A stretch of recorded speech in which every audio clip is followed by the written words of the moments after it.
We're back, and we're joined by the Health Minister and MHA for Burin Placentia West, Clyde Jackman. Welcome to the program, sir.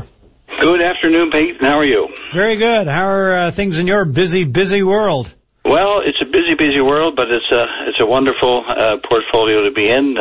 We might have some cabinet changes coming before too long, but I'll tell you, it's been an eye opener for me to come into this portfolio. I was listening to you speak to Jerry and ask him what portfolio he might be interested in going in.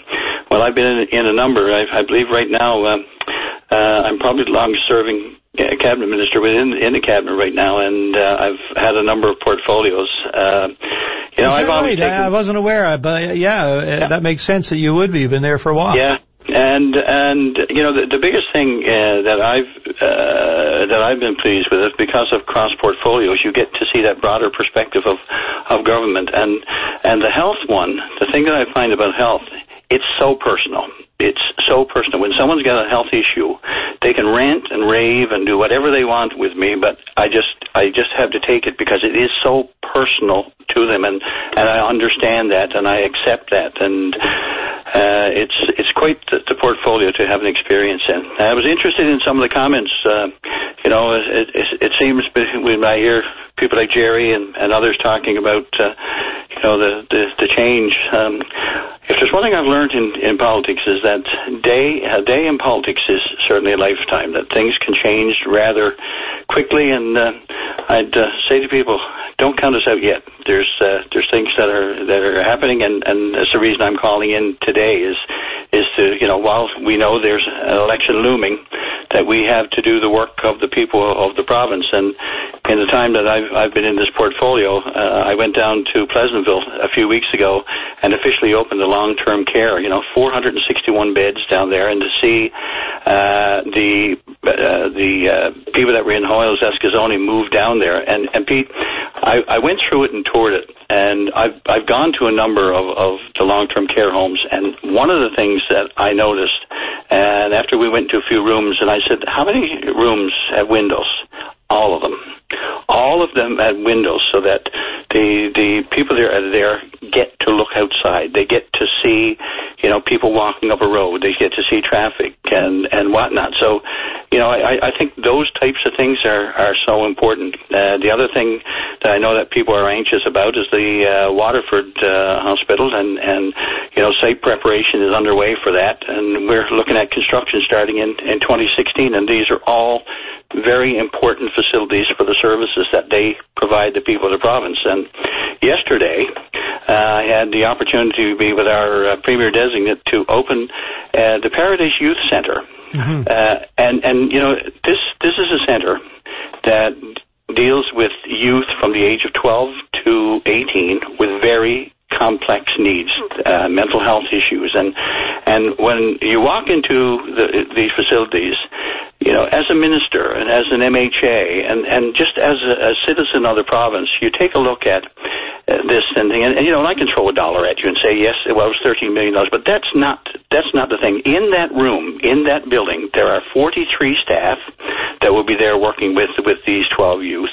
There's therapy, like there's art therapy, there's music therapy, and there was a young lady yesterday who performed there, and they told her story.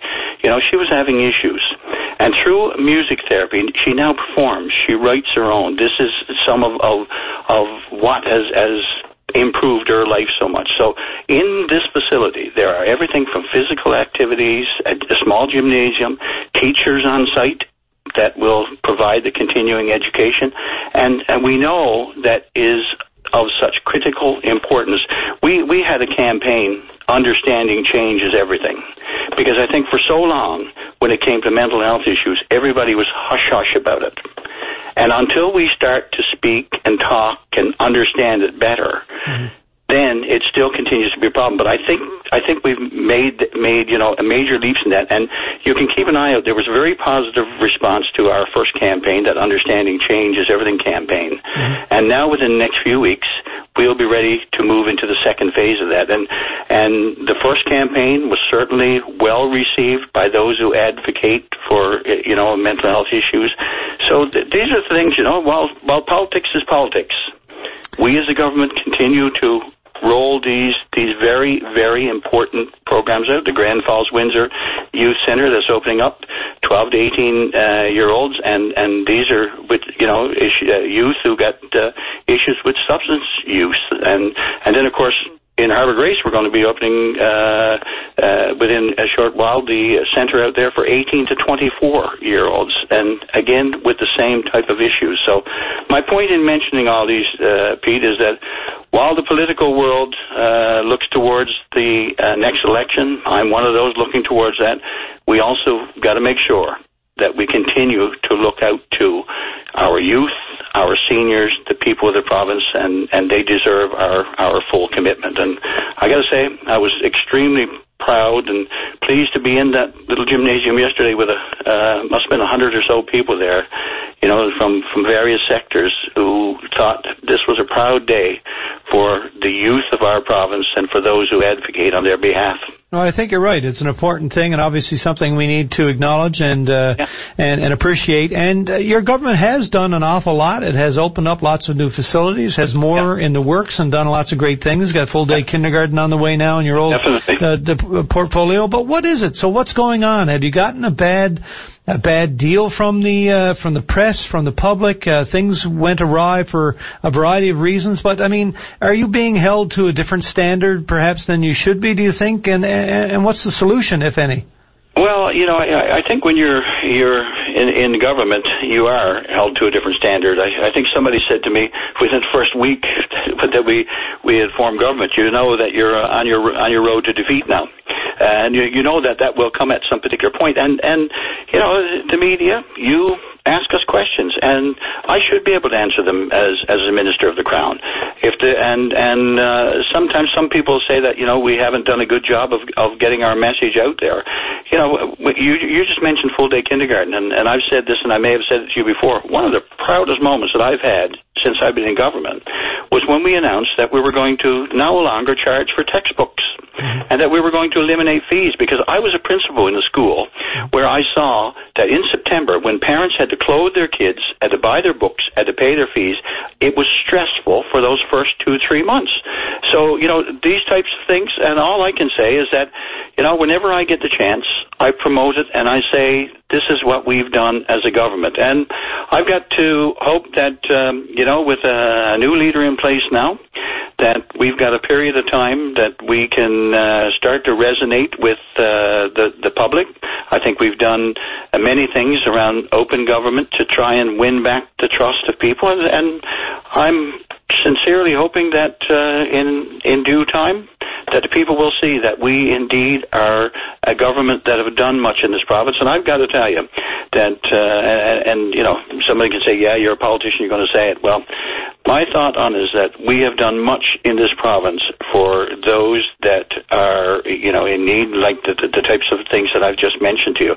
Will there be a demand? Certainly there will. I'm in the health department, and I get request upon request every day for those who are looking for more financial support for their programs, and so they should. But as a government, we have to make some decisions. Sometimes there will be decisions that people may not like, but I'm one that will make them with my heart in the right place, and hopefully people will see that we've done and run our government with heart, and in the end, hopefully it will pay off. Okay, now I got to ask you, because we've been talking about it today, but given the intent and the spirit of the new legislation, the House of Assembly Act, when it came in back in the day, when do you think really the people of this province should expect to go to back to the ballot box? Some say that clearly it was put in there to prevent exactly the situation that seems to be playing out now, but with your party in power rather than the Liberals under Grimes. When do you think we should interpret from this legislation? Well, I think I was listening to Jerry, and I'll go back to some of the lines that he used, that we have a leader in place right now who will decide that. I can't say one way or the other. The fixed date is in October, but there are some options that provide itself there, and to think to say when I think it would be, it's beyond me and beyond my authority. No, I'm asking you when you think it should be, because a lot of people say that the whole reason for changing the Act, bringing in the changes, especially the stipulation for when a premier resigns, an elected premier resigns within the first 3 years of the mandate, that the whole idea was to get to the polls sooner, not to allow an interim premier to carry on as though they had the mandate from the people. And that seems to be what's playing out now for a variety of reasons, including the fiasco with the first leadership contest. So do you think it should be sooner than the next defined date, the mandatory date, or are we okay to go until then? Well, personally, I think if it's defined and fixed election dates, if we want to go out to that period of time, I think that's quite fine with us. And I can recall when we came in that was one of the issues that leaders could pop the date whenever they want to, but it was Premier Williams that brought in that fixed date, and there was much debate about that.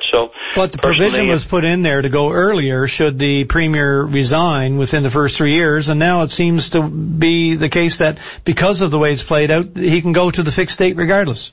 Yeah, and it certainly is. Again, I can't say. All I can say to you is that if the fixed date is there, maybe that's where we end up going. But the option is there, and I'm sure there will be those who will say there's certain reasons why our Premier designate may call it early or may hold out. But for me to say at this particular point, all I can say to you is to answer your question that for me the date is out there, and whether he sticks with that or not, we'll just have to wait and see. So I guess after all this time, what Mr. Grimes is doing was not wrong after all. Right? That's what we're saying, right? Yeah, well, politics is still an interesting racket with many opinions across various things, and there's no doubt about it. Whichever way it ends up, there will be those who will criticize and those who will fall favor with it, and I guess we'll just have to wait and see. All right, Mr. Jackman, I appreciate your time this afternoon. Always a pleasure, Pete. Okay, bye-bye. Bye-bye.